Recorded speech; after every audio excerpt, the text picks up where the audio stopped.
Pessoal, bem-vindos ao Sinapcast, o podcast da Sinapsis Inovação e Energia, que tem aí por objetivo unir especialistas aqui da Sinapsis Energia junto a parceiros que estão aí moldando o futuro de distribuição de energia no Brasil e no mundo. Se você quer entender com um olhar técnico e estratégico o que tem acontecido aí de transformações nesse setor, o seu lugar é aqui no Sinapcast. Eu sou Jennifer Tartarini e juntos vamos estar nessa jornada de conhecimento. Bom, estou aqui com os meus parceiros de bancada, diretor executivo Daniel Duarte e diretor de negócios Marcelo Peregrini. Sejam bem-vindos. Nós vamos tratar sobre uma temática muito interessante agora, hein? Transição energética e os impactos na distribuição. IGD, Planejamento e Mobilidade Elétrica. Fala um pouquinho, Marcelo, vou começar com você. Tá bom. Seja bem-vindo. Tá bom, obrigado, gente. Fala um pouquinho, afinal de contas, o que é transição energética? Então, a transição energética é uma mudança no modo como nós produzimos, consumimos e lidamos com a energia, né? Vem bastante na questão das mudanças climáticas, onde a gente tem que fazer a mudança de descarbonização de toda a matriz, dos vários setores de atividade que nós temos, e o setor de energia é o principal deles, né? E passar de uma matriz de combustíveis fósseis para uma matriz de combustíveis renováveis. Isso causa impacto gigantesco, né? Isso causa impacto gigantesco em todos os negócios, né? Nós temos aqui, transito também por isso, no mercado de carbono, foi recentemente regulamentado, uma série de processos que vão ter que ser mudados para isso, né? E isso implica em você ter um acréscimo bastante forte na questão, por exemplo, da geração de energia, em gerações renováveis, a descentralização também da geração do setor para geração distribuída, a eletrificação da indústria, eletrificação verde com energias renováveis, né, tirando combustíveis fósseis para energia renovável, a eletrificação do setor de transporte, tirando da matriz fóssil também de combustíveis fósseis para a matriz de mobilidade, né, para a matriz elétrica, com o processo de mobilidade elétrica. Então isso traz bastante desafios na distribuição de energia, por exemplo, na agregação de novas cargas, né, trazidas por um aumento da eletrificação. Setores que antes não eram eletrificados vão ser eletrificados agora, com matriz renovável. Então, e principalmente o que a gente já tem bastante impacto hoje, na geração distribuída, descentralizada, que vem crescendo bastante aqui no Brasil por conta de vários incentivos que foram colocados nos últimos anos.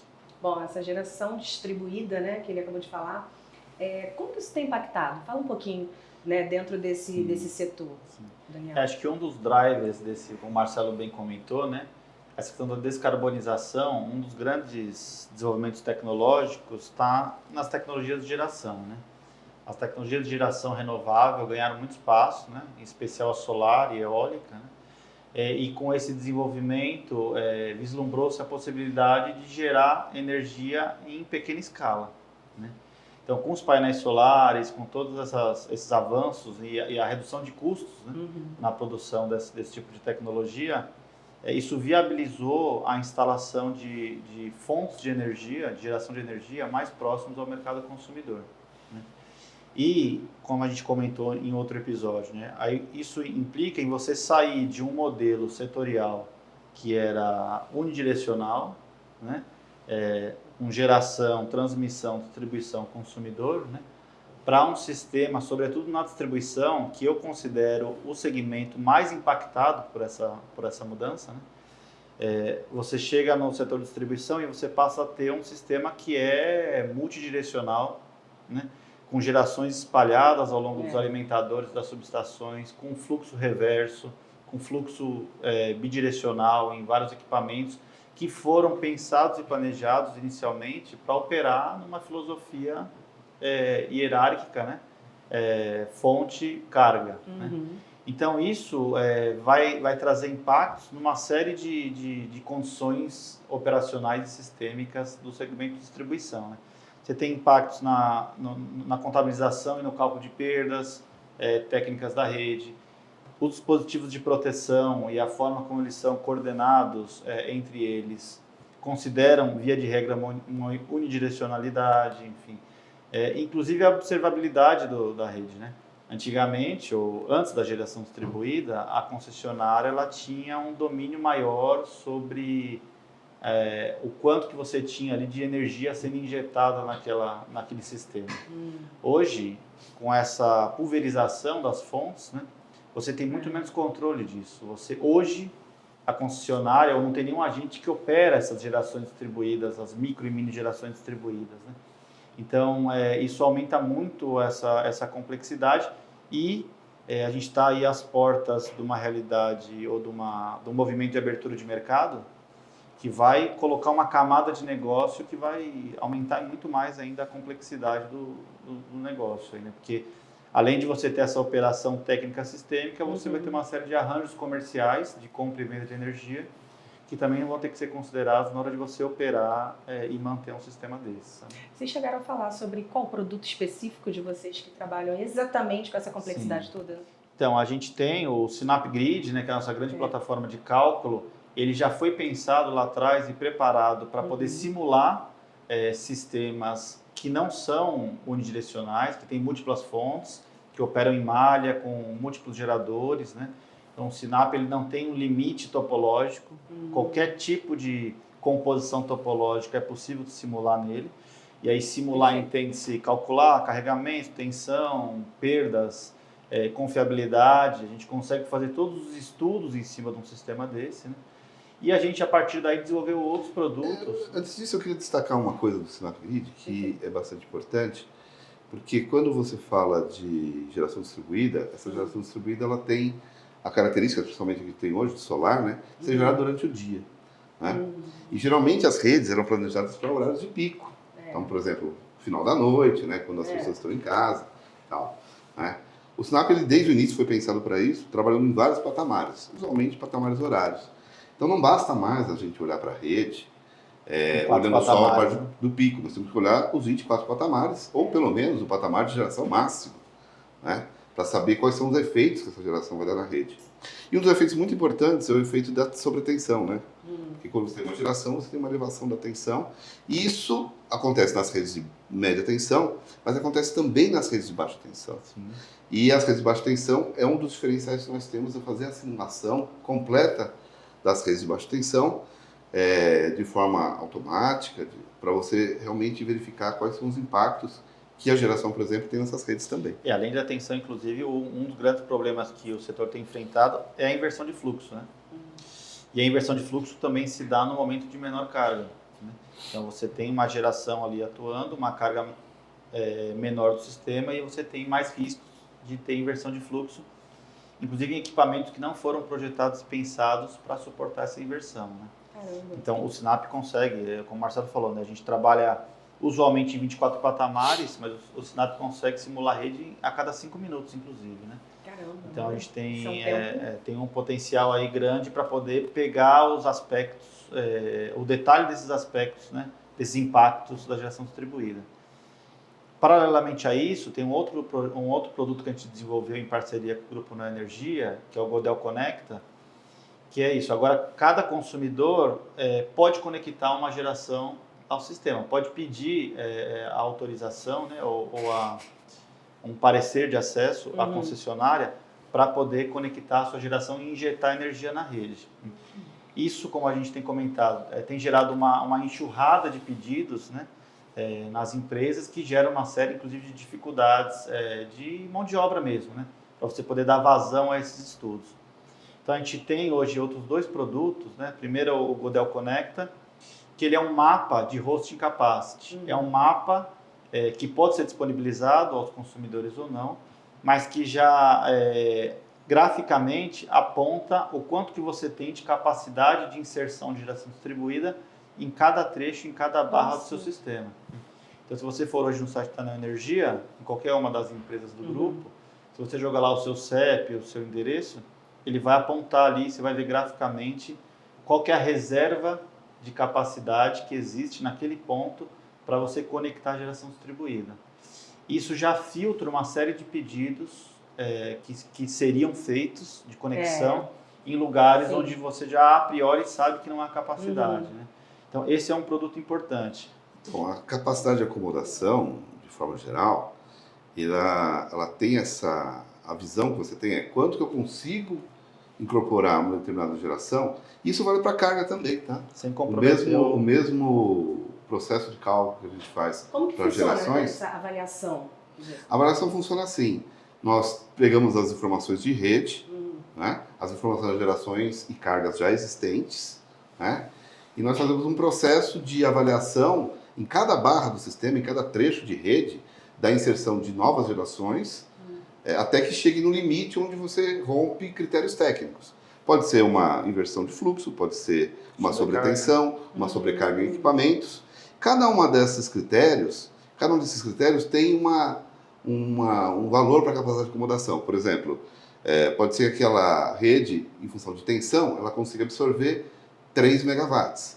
Mas, como ela já tem muita geração distribuída e tem inversão de fluxo, pode ser que não haja capacidade, mesmo tecnicamente existe, mas por conta da questão do processo de inversão de fluxo, não exista.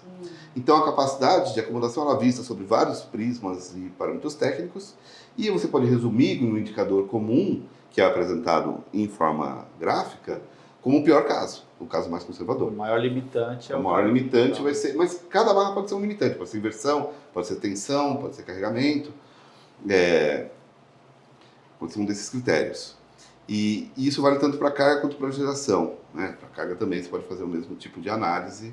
Então, nossos algoritmos, nossas ferramentas permitem que seja, por exemplo, calculada uma empresa inteira, por exemplo, com milhares, centenas de milhares de quilômetros de rede. Uma empresa só trabalhando isso dentro desse algoritmo em algumas horas aí para poder fazer o cálculo da empresa toda. E isso depois é disponibilizado de forma aberta para a empresa, e se ela quiser disponibilizar, também para os clientes. Essa questão de disponibilização de informações para os clientes vai ser uma das obrigações futuras da distribuidora quando elas fizerem assinar os novos contratos de concessão. E, invariavelmente, não só as que vão assinar os novos contratos, as outras também, que já assinaram aí há 5 anos atrás, elas também vão... Vai virar uma obrigação regulatória. Vai virar uma obrigação regulatória. Vai virar ou já estão em... Já no novo contrato de concessão é uma obrigação. A ANEEL vai fazer uma regulamentação em detalhe, mas o Goiânia Connect está preparado para atender o que o novo contrato de concessão vai pedir e futuramente o que a regulação vai pedir também em relação à disponibilização das informações da capacidade da rede, usando fluxo de potência, para os consumidores. Então esse é um ponto bastante importante, onde elas vão precisar trabalhar bastante nessa disponibilização de informações aos consumidores. Né? E tem um outro produto, né, que aí, entrando porta para dentro da concessionária, a gente falou que esse avanço tecnológico acarreta numa enxurrada de solicitações de acesso, né, para conexão de geração distribuída. E então a gente tem um produto que é o GDIS, que ele automatiza essa análise, né, dessas conexões para você poder automatizar a emissão do parecer de acesso, né, seja ele negativo, seja ele positivo. Né. Então é um sistema que vai captar essas demandas, fazer as simulações automaticamente, propor intervenções que eventualmente necessitem ser feitas para você autorizar essa conexão e elaborar o parecer de acesso. Né. Então, isso que é um processo hoje que tem sido uma dor importante das empresas de distribuição, né? Como elas se organizam. E geralmente essas empresas que não têm esse suporte demoram-se bastante tempo para fazer isso. Existem duas coisas. Né? Primeiro, você tem que ter uma equipe bastante grande para poder fazer as análises. Né? E ferramenta. Né? E aí, hoje você precisa hoje elas não têm muitas ferramental para fazer essa análise também. Né?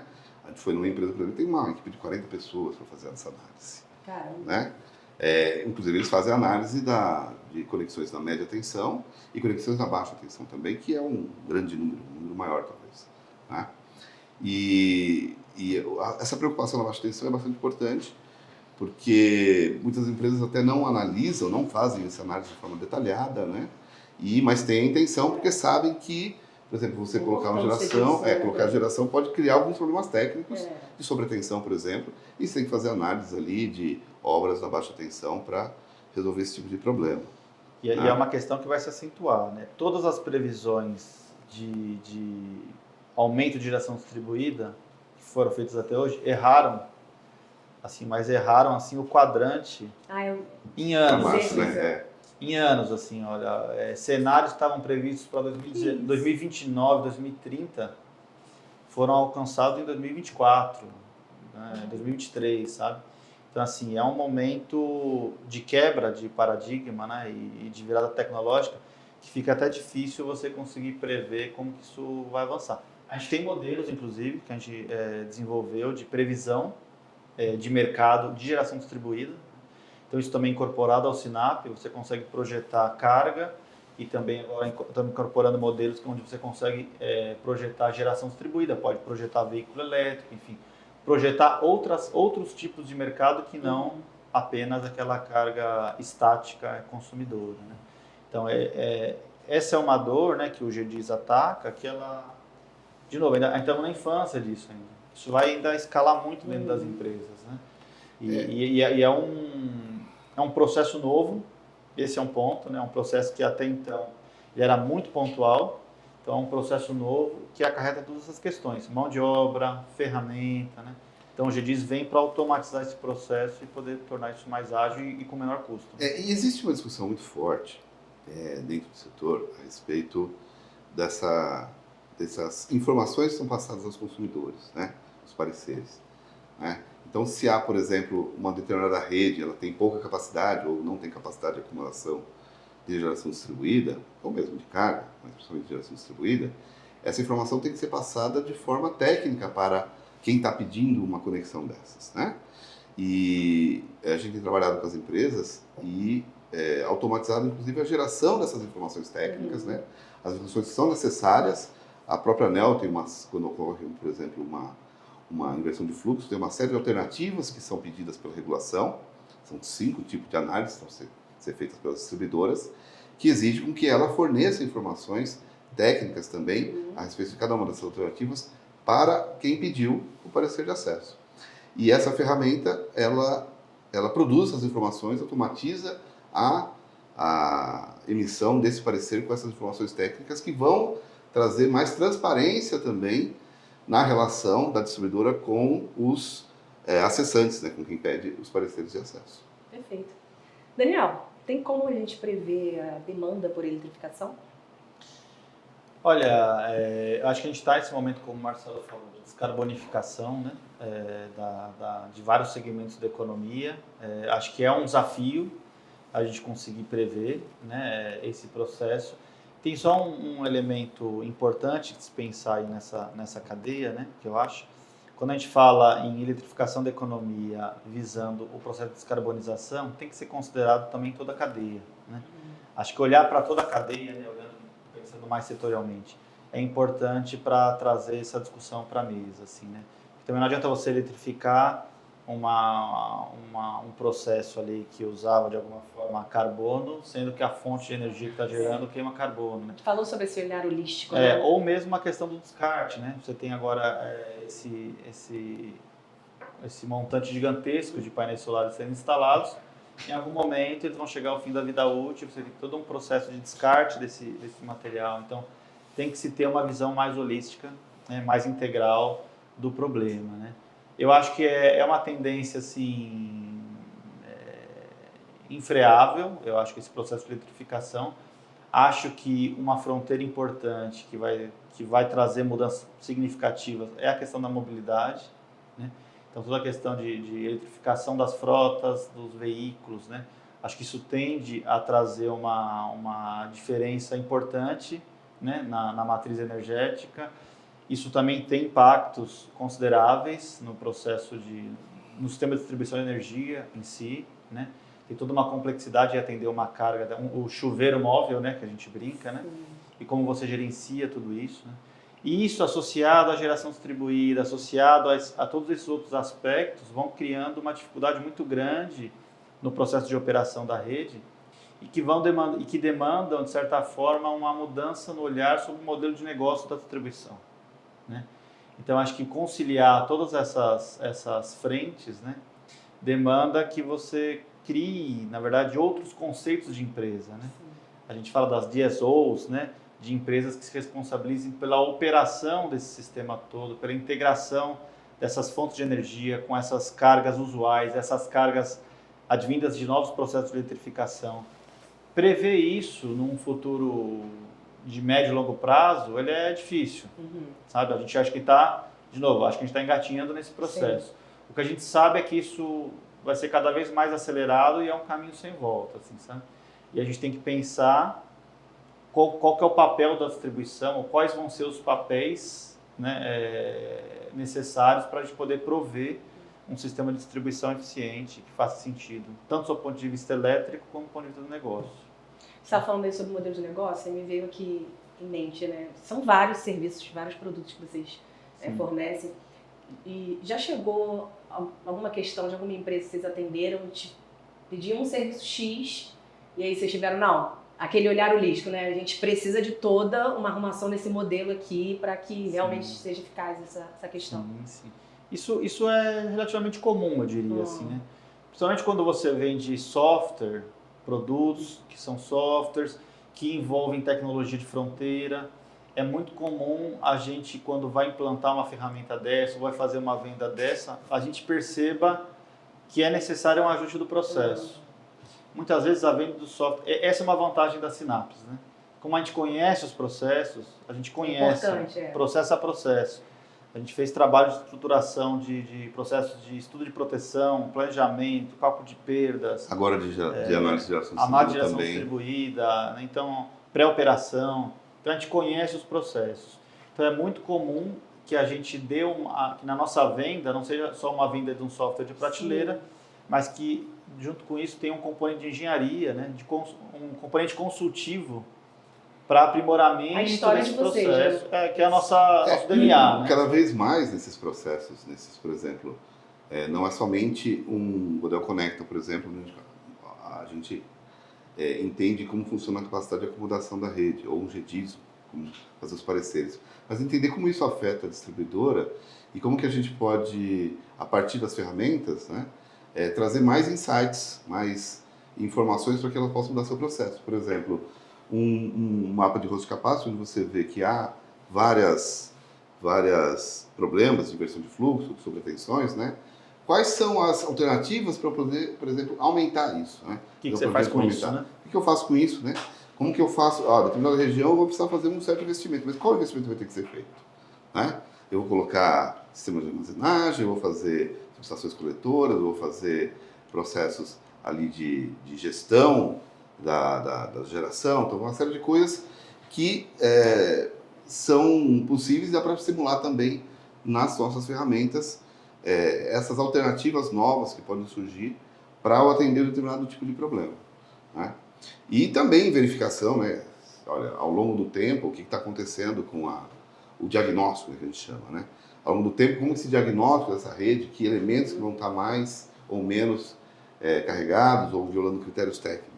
Né? Então, esses tipos de insights são importantes que a gente também ofereça juntamente com o software. Né? Como a gente diz, a gente não é uma empresa somente de venda de software, a gente é uma empresa de engenharia que produz softwares para a análise das redes, mas o nosso componente técnico é muito forte, muito importante. Forte. Está a importância das empresas, né, estarem sendo parceiras de empresas que sejam competentes, como o que a Synapse promove. A proposta de vocês muito, muito boa. Agora, vamos falar sobre mobilidade elétrica, né? A gente estava falando aqui no off, quanto que o Marcelo gosta de falar sobre isso, Marcelo. Fala pra gente um pouquinho, a mobilidade elétrica ela vai impactar, né? Vai impactar muito as redes de distribuição. Nós estamos passando por algumas revoluções tecnológicas. A geração distribuída é uma que veio antes. Né? Apesar de a gente estar pensando nela desde a fundação das Synapses, né? Um dos nossos primeiros projetos foi a preparação da nossa ferramenta, do SnapGrid, para a geração distribuída, isso em 2008. Né? E a gente viu o boom que aconteceu depois de 10 anos. Né? Em 2011, a gente já estava preocupado com a questão da eletrificação do setor de transporte. Né? Nós temos um primeiro projeto, e com outros parceiros também, preparando também a ferramenta para analisar a entrada da mobilidade elétrica, como vai ser essa transformação. E é uma coisa que nós estamos começando a ver a partir de alguns poucos anos para cá e que vai tender a se acentuar ao longo dessa próxima década. Né? Hoje vale a pena você dizer, os primeiros itens a serem eletrificados é onde você faz sentido de mobilidade, né, onde você roda bastante, porque o custo operacional elétrico é muito mais baixo do que o custo operacional de um veículo a combustão. Então, frotas de ônibus, frotas de empresas, né, táxis, motoristas de aplicativo, todos esses são os locais onde, assim, economicamente se torna mais viável hoje, tá? Além disso, você tem incentivos vários, principalmente no mundo, né? Mas tem metas também de descarbonização e de outros que vai para os veículos leves, que são aqueles veículos que nós temos no dia a dia. E a tendência também dessa diminuição dos custos desses veículos. A gente tem um modelo, a gente trabalhou, por exemplo, para o INS, desenvolver um modelo de projeção de entrada de mobilidade elétrica na região sul, onde a gente pegou cada um dos segmentos veiculares, né, transporte leve, pesado, motos e tal, e estimou quanto que seria a velocidade de troca e de adoção dessa tecnologia ao longo dos anos, e principalmente verificando o impacto. Então, o impacto é bastante importante, por quê? Porque o hábito de consumo, né, é bastante diferente de uma outra carga, né? Você tem bastante variabilidade, né? Mas, essencialmente, quando você pensa em frotas, quando você pensa em veículos leves também, existe uma tendência de que se use o carro durante o dia e toda noite, como a gente toda noite carrega nosso celular, toda noite ou a cada 2 noites, você vai carregar o seu veículo elétrico. Preferencialmente nos locais onde eles ficam em garagens ou, no caso, residências, se for veículos leves residenciais, se for comerciais ou veículos públicos em garagens. E isso é feito no momento de pico do sistema, né? Quer dizer, depois é mais um horário de pico. E só que é uma carga às vezes bastante alta, um carregamento, uma casa residencial comum, de veículo comum, pode ir de 5 a 7 kW, né? Como diz, é um chuveiro, só que ele não fica ligado 15 minutos como a gente fica no banho. Ele fica ligado 10, 15 minutos. Ele fica ligado durante horas, durante algumas horas. Ali, né? Pode ser a noite toda até ele carregar, depende do estado de carga inicial, mas geralmente fica de 2, 3, 4 horas, né? E imagina uma massa grande disso incorporando no seu sistema para... Então, existe... olhar como que vai ser essa evolução e esse impacto vai permitir que a gente tenha medidas de mitigação para, por exemplo, você não ter... nesse estudo que nós fizemos para o INS, nós víamos que em um pouco tempo, né, alguns anos, 5, 6, 7 anos, um impacto na carga região sul, na demanda inicial de 3, 4% já na demanda de pico, o que exige, por exemplo, uma operação, em termos de geração de energia mesmo, bastante mais complexa, porque você vai ter mais demanda no horário de pico. Sim. E aí, a gente tem modelos onde a gente visualiza o comportamento dos clientes, o comportamento de como vai ser essa questão da mobilidade, onde elas vão se espalhar ao longo do sistema, né, para poder prever como que essa curva de carga vai se comportar. E a partir disso, você planejar medidas de mitigação, que são várias, né? Por exemplo, a primeira é você ter uma tarifa diferente, por exemplo, né? Hoje isso já existe na alta tensão, né? Na alta e média tensão, mas não existe na baixa. Uma tarifa onde você tem por horário, né? Então, muitos países têm a tarifa que a gente chama de tarifa de madrugada, ou o posto tarifário de madrugada, né? Onde você poderia deslocar esse carregamento e controlá-lo através de timers no horário onde a rede é menos solicitada, tá? Mas para isso você precisa fazer incentivos, né? Quer dizer, a tarifa da madrugada tem que ser menor do que a tarifa no horário de ponta, para que ele seja incentivado a carregar nesses locais. Além disso, nós recentemente estivemos na Distributec, que é uma grande feira e vários painéis técnicos a respeito disso, né? Nos Estados Unidos, onde temos assim, a mobilidade já avançou um pouco mais, né? Com mais carregadores em si. Você tem vários projetos das distribuidoras conversando e incentivando, pagando até para os clientes, né? Dando incentivos financeiros, incentivos não financeiros também, para que os clientes eles façam o carregamento em horários onde a rede está menos solicitada, né? E controlando diretamente os carregadores ou os carros dos consumidores. Então é uma evolução tecnológica que vai para aquele conceito que nós chamamos aqui, né, que a gente está vendo aqui, está sendo até bastante discutido hoje, que é o conceito da distribuidora não só como provedora de serviços de rede, mas como serviços de operação também, o DSO que a gente chama, né? Onde ela tem a obrigação e a possibilidade de fazer o controle disso que a gente chama de recursos energéticos distribuídos, né? Que envolvem não somente a geração distribuída, envolve também a mobilidade, envolve o comportamento do consumidor, envolve sistema de armazenamento. Muito bom, perfeito. Agora, essa demanda vai crescer, e muito, né? Como Sim. ele disse aqui. Como que a gente pode prever essa demanda por eletrificação? Então, a gente tem hoje modelos, né, que visam prever tanto demanda por aumento da penetração de geração distribuída, como de veículo elétrico, né, carga também, enfim, né. Os modelos historicamente utilizados, eles sempre, via de regra, usam base temporal para você prever. Nesse momento a gente tem essa dificuldade de você estar nessa quebra, né. Você está prevendo um mercado que ainda... O crescimento do mercado que praticamente não existe, né? Ele é incipiente, né? Então, esses momentos de quebra de paradigma, as previsões elas ficam mais complexas, né? Você conseguir prever com certa precisão. Como eu falei, né? Se você pensar no mercado de geração distribuída, as previsões que foram feitas para 2029, 2030, elas foram atingidas em 2023, 2024, assim, né? Então, acho que esse é um grande desafio, né? Você conseguir fazer essa previsão, né? Eu acho que tem como a gente mitigar, você está falando dos carros elétricos, né? Sim. Esses efeitos desse carregamento, tudo isso que ele está dizendo aí agora, essa questão da prevenção, né? Dos futuros. Sim, sim. Isso.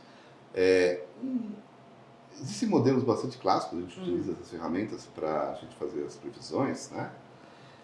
Mas geralmente eles ficam num nível que é no nível assim, global da empresa. Olha, a empresa vai ter tanto de geração distribuída, né? Nós estamos trabalhando em refinamento desses modelos para a gente colocar também espacialmente isso, a dimensão espacial. Quer dizer, não é somente quanto nós vamos crescer em termos de demanda por mobilidade ou demanda por geração distribuída, né? Mas onde vai ocorrer esse crescimento, tá? Então, a gente, através das nossas ferramentas e outros algoritmos, a gente consegue identificar as regiões onde esse crescimento vai ser mais acelerado, e com isso a gente se antecipar os problemas que podem existir no futuro. E um elemento acho que importante se pensar nisso é que quando você vai pensar nesse tipo de previsão, na geração desse tipo de informação, você precisa considerar uma série agora, sempre precisou para a demanda por energia também, né? Mas nesse cenário fica mais complexo porque você tem mais dados exógenos influenciando o processo do comportamento de mercado, que vão desde políticas públicas de incentivo, né, a geração, desconto de imposto para veículo elétrico, coisas desse tipo, né? Tem uma coisa bastante interessante que a gente tem ouvido bastante das empresas, que quando um consumidor ele coloca a geração distribuída na sua residência, por exemplo, né, no seu local, ele tem uma tendência muito forte de aumentar o seu consumo colocando mais ar-condicionado, colocando mais aparelhos elétricos, porque ele sente o seguinte, olha, agora eu tenho geração, eu consigo ter eu tenho mais disponibilidade de energia. A única coisa é o seguinte, quando acontece isso, ocorre um descasamento em relação aos processos de consumo e como isso impacta a rede. Por quê? Porque durante o dia ele não está em casa, ele está gerando energia, essa energia está sendo exportada para a rede. Tem um certo impacto. E como ele comprou mais aparelhos, esses aparelhos vão ser usados mais à noite, quando ele está em casa. Então aumenta também a demanda dele durante a noite. Então isso produz dois efeitos meio contrários, mas que do nosso arcabouço, para ele, no fim do fundo, quando ele vai pagar a conta no final do mês, uma coisa compensa a outra. Mas do ponto de vista da rede, não é verdade. A operação da rede é outra complexidade. Do ponto de vista não é verdade. Então, a rede vai ter uma solicitação de injeção de energia durante um período e de mais carga durante o outro. Então, entender como funciona esse fenômeno e entender quais são as medidas que eu posso fazer para mitigar isso é uma das tarefas que a gente tem trabalhado aí. E até do ponto de vista tecnológico, né? Você tem todo um investimento hoje em um avanço tecnológico nas tecnologias de armazenamento de energia, né? Que acho que é uma tecnologia que vem para trabalhar essa questão, né? Como que essa, eles podem contribuir para esse gerenciamento? essas fontes de energia, né, renováveis em microescala, já são distribuídas solar e mesmo geração eólica, elas são intermitentes, né? Elas funcionam, você gera energia solar quando tem sol, você gera energia eólica quando tem vento, né? Então, isso gera um aumento de complexidade, não só por esse descasamento que o Marcelo comentou, entre demanda e geração, mas também com variações abruptas, né, no processo de geração, né? As nuvens ou qualquer evento climático que comprometa subitamente o nível solarimétrico ali, você tem uma queda na produção de energia abrupta para a qual muitas vezes o sistema não está preparado. Para você ter uma retirada de um grande bloco de geração ou uma entrada de um grande bloco de geração lá no segmento de distribuição, né? Então, os sistemas de armazenagem, eles vêm, assim como o reservatório de água funciona para uma usina hidrelétrica, né? Eles vêm para você possibilitar armazenar o excedente de energia gerado e depois poder utilizar esse excedente nos momentos em que a carga solicita, né? Ou seja para segurar esses vales devido a algum fenômeno climático, seja para poder promover esse casamento entre os horários de geração solar, por exemplo, e os horários em que o consumidor vai ligar o ar-condicionado de noite, Sim. ou vai tomar banho, ou vai carregar o seu veículo elétrico, né? Então, acho que a armazenagem ele é uma tecnologia estabilizadora desse conflito. Assim. Então, é uma tecnologia que ainda está no seu processo de ganho de escala e redução de custo, né? Ainda tem um custo elevado para uma aplicação assim, mais em larga escala, mas ele é o vetor que vem para resolver o problema da intermitência dessas novas fontes de energia. Sabe? E já existem esses incentivos para essas reduções de custos para estimular esses cidadãos, né, a ter... Isso acho que é um ponto importante. Quando a gente fala de colocar sistema de armazenagem ou também os tipos, a gente quer aumentar, na verdade, a flexibilidade da rede. Né? Sim. A gente chama isso de aumento da flexibilidade. Né? Hoje ainda não há uma obrigação, por exemplo, de que os consumidores eles tenham um certo nível de flexibilidade quando eles colocam uma geração distribuída. Alguns países adotam um pouco dessa regulamentação, né? De exigir uma flexibilidade mínima, por exemplo. Né? Talvez seja um caminho futuro, mas hoje nós estamos, por exemplo, trabalhando com uma empresa distribuidora, nós estamos analisando bastante como que o sistema de armazenagem eles pode contribuir dentro da gestão de uma rede.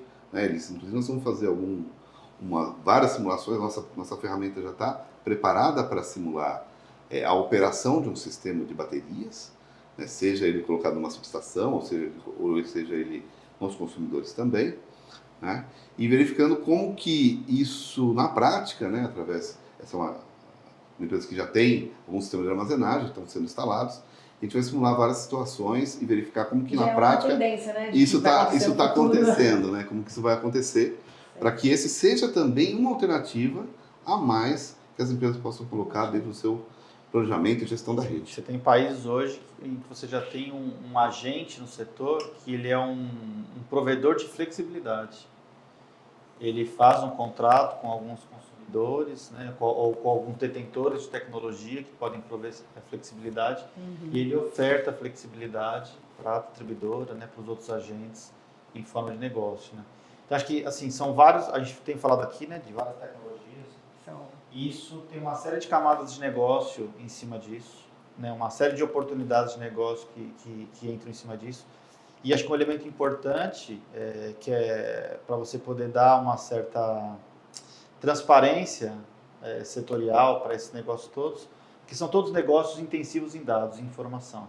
A informação é fundamental para você saber onde você compra um terreno para gerar energia, qual o consumidor que vai migrar para um mercado livre. Tem uma série de elementos que propiciam negócios aí, e que a informação é peça fundamental. Então, discute-se até o surgimento de uma função do sistema de distribuição, que é uma função provedora de dados, provedora de informação, que possa, de certa forma, homogeneizar as oportunidades de negócio para os diversos agentes, sabe?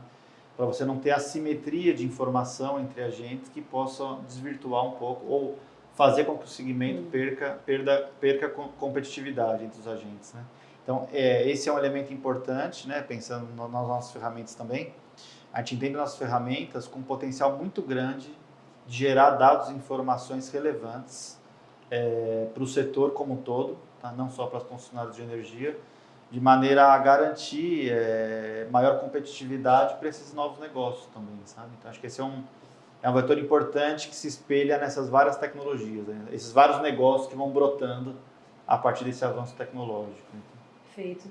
Bom, tem uma última pergunta aqui, mas eu acho que você já respondeu. A gente já fala sobre o futuro da gestão dos recursos distribuídos, né? Vocês pincelaram aí mais um pouco, se vocês quiserem fazer mais um esclarecimento sobre isso. Eu acho que a gente tem, assim, é um caminho sem volta, a gente tem uma entrada cada vez maior dos recursos distribuídos e a rede de distribuição se assemelha, ficando cada vez mais complexa, né? Com entradas de geração, com provedores de flexibilidade. Então a gente caminha para como o Daniel falou, para um modelo de negócio onde a distribuidora ela tem a obrigação de prover os serviços de rede, controlando tecnicamente e deixando com que os vários agentes que estão trabalhando, eles consigam fazer as transações necessárias, né? E a gente vê em outros países, por exemplo, que nessa questão da flexibilidade, por exemplo, a marketplace já. Vários agentes agregadores que trabalham com processo de resposta à demanda, controle de veículos, armazenagem, controle de geração, controle de carga dos consumidores, agregam isso e prestam esse tipo de serviço para as distribuidoras, né? É algo que está um pouco distante da nossa realidade, mas a gente caminha e eu acho que tem passos em relação a isso. O nosso primeiro desafio é essa questão da gestão da geração distribuída, né? Em como que a gente acomoda melhor isso dentro do sistema, né? Existem discussões sendo feitas entre o operador nacional e as distribuidoras, né? Logo em seguida a gente vai ver que o sistema de armazenagem e a mobilidade elétrica vai ter que ser incorporada também, quer dizer, principalmente a mobilidade vai ter que ser incorporada no segundo momento, e aí o sistema de armazenagem eles podem ser o coringa ali para poder fazer melhorar essa questão da gestão, mas eu vejo um futuro também, depois dessas duas grandes ondas, para o processo de resposta à demanda também, com novas tarifas, com novas formas de organizar esse mercado de flexibilidade, de controle de carga e controle dos recursos distribuídos. Acho que tem um caminho que se apresenta, que é a desassociação entre você prover rede, prover sistema infra e operar o sistema, né? Acho que cada vez mais a operação vai ganhando uma complexidade maior e vai demandando agentes de operação mais localizados. Assim como na transmissão e geração, o ONS ela opera o sistema, né, ela despacha e faz esse balanço entre carga e geração, cada vez mais você tem um comportamento semelhante em microescala, em cada alimentador, em cada subestação, exigindo uma operação local ali, descentralizada, para poder garantir o equilíbrio entre carga, geração e esses vários elementos da rede.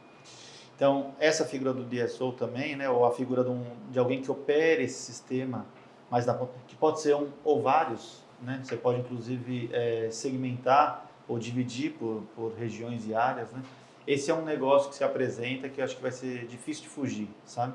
Essa demanda por você operar esse sistema mais na ponta, né, e você tem que ter uma operação com mais agência, com mercados envolvidos aí de flexibilidade, de provendo uma série de outros sistemas, com um monte de amarração comercial, de compra e venda de energia, porque aí você vai ter a energia desassociada do fio, enfim. Então tem uma série de complexidades que vão demandar de fato esses novos agentes ali operando o sistema, sabe?